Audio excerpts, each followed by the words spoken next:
Llanto en el régimen. Pese a las pataletas de La Habana, Cuba seguirá un año más en la lista de patrocinadores del terrorismo de Estados Unidos. ¿Cómo están, amigos? Bienvenidos a Noticias Importantes. Esperamos sus opiniones en los comentarios. Comenzamos. Estados Unidos decidió mantener un año más a Cuba en la lista de patrocinadores del terrorismo, según consta en el informe de 2022 sobre el terrorismo en el mundo publicado esta semana por el Departamento de Estado. Corea del Norte, Irán y Siria completan junto a Cuba la lista, que conlleva la imposición de una serie de sanciones por parte de Washington. La inclusión de Cuba en el listado en enero de 2021 fue una de las últimas decisiones que tomó la administración del republicano Donald Trump antes de dejar el poder. Estados Unidos justificó entonces la medida, aludiendo a la presencia en la isla de miembros de la guerrilla colombiana ELN, que viajaron a La Habana para iniciar negociaciones de paz con el gobierno de Colombia. Durante ese periodo de tiempo, el grupo armado se adjudicó la autoría de un atentado con un coche bomba contra la escuela de cadetes de la Policía de Colombia que dejó 22 muertos y 87 heridos. La administración de Joe Biden considera en su informe recién publicado que el gobierno cubano no respondió formalmente a las solicitudes de extradición de los líderes del ELN, Pablo Tejada y Pablo Beltrán, presentadas por Colombia. Cuba también continúa albergando a varios prófugos de la justicia estadounidense, buscados por cargos relacionados con violencia política, muchos de los cuales han residido en Cuba durante décadas, agrega. Para designar a un país como patrocinador del terrorismo, la legislación estadounidense exige al secretario de Estado que determine que el gobierno de dicha nación ha brindado apoyo repetidamente a grupos terroristas. Esta designación implica la prohibición de la venta de armas a ese país, un mayor control de sus exportaciones, restricciones en ayuda exterior, mayores requisitos para los visados y diversas sanciones económicas. Cuba había formado parte de la lista desde 1982, pero salió en 2015 durante la etapa de acercamiento impulsada por el entonces presidente Barack Obama. La Habana ha insistido que su inclusión en la lista es injusta. Sus agentes de opinión y grupos afines en Estados Unidos han ejecutado diversas iniciativas, como reunir firmas y usar como cabilderos a legisladores en Washington para presionar a la administración, sin éxito por el momento. La semana pasada, la Embajada de Estados Unidos en La Habana emitió una advertencia de seguridad por amenaza terrorista para sus ciudadanos en Cuba, similar a la que lanzara Washington hace meses a raíz del estallido del conflicto entre Israel y Hamas. De acuerdo con la sede diplomática, debido al aumento de las tensiones en Cuba y en varios lugares del mundo, el potencial ataque terrorista, manifestaciones o acciones violentas contra ciudadanos e intereses estadounidenses, el Departamento de Estado aconseja a los ciudadanos estadounidenses en el extranjero que tengan mayor precaución.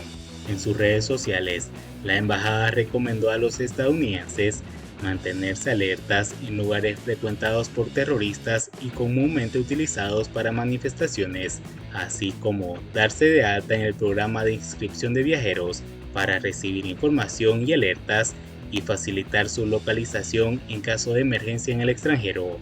La advertencia se publicó a solo horas de que Miguel Díaz-Canel encabezara una masiva manifestación a favor de Palestina, que cruzó frente a la sede diplomática de Washington, ubicada junto al malecón de La Habana. En ella participaron estudiantes de esa nación árabe becados en la isla, algunos de ellos portando fotos de líderes de la milicia Hamas.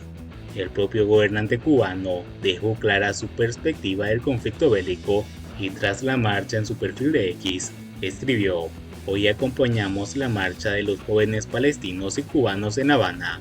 Nuestros corazones y también nuestros actos están y estarán siempre junto a Palestina". Siguiendo con las noticias, cómo echar a andar las producciones. La carencia de combustible y las deudas por pagar están entre los problemas principales que afectan a las producciones, como se evidencia en la demora del inicio de la molienda de 25 ingenios en la zafra azucarera 2023-2024, así como la desincentivación de los campesinos para emprender en nuevas siembras, la ausencia de productos agrícolas y del aumento de los precios en general fomentan el descontento social, imposible de resolver solo con las visitas y los discursos de los dirigentes. Desde mediados de 2019, se restringieron las asignaciones de combustible a la industria, la agricultura y las demás actividades económicas y sociales debido a la caída en la entrega de petróleo por Venezuela y la carencia de liquidez del gobierno. Esto causó la semi-paralización de las producciones, la disminución de las exportaciones y en consecuencia de las importaciones. Entonces, se privilegió la producción de energía eléctrica fundamentalmente para evitar los irritantes apagones para el pueblo. Sin embargo, el estado de las centrales termoeléctricas y la inestabilidad de la llegada de combustible ha prolongado la crisis energética y las afectaciones de los racionamientos a todos los sectores productivos que son mayoritariamente estatales. Las cadenas de impago se vienen reconociendo desde hace varios años en reuniones de la Asamblea Nacional del Poder Popular. La descarga de las competencias a los municipios no ha logrado la solución. Eso se evidencia en un artículo publicado por el Grama y donde se cita a un campesino de la provincia de Las Tunas que se queja de los meses que pasan para poder recibir el pago.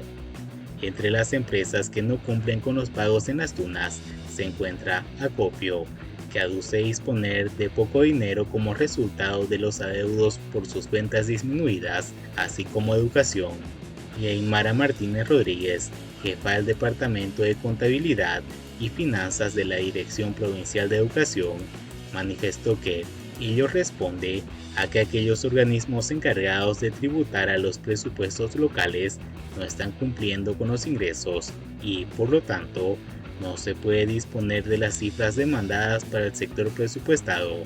Hay que agregar que en ello también incide la bancarización implantada por el gobierno debido al desconocimiento de los campesinos de cómo es el sistema, la carencia de teléfonos celulares y otros medios de acceso a Internet, así como la falta de efectivo, cajeros automáticos y tarjetas en los bancos.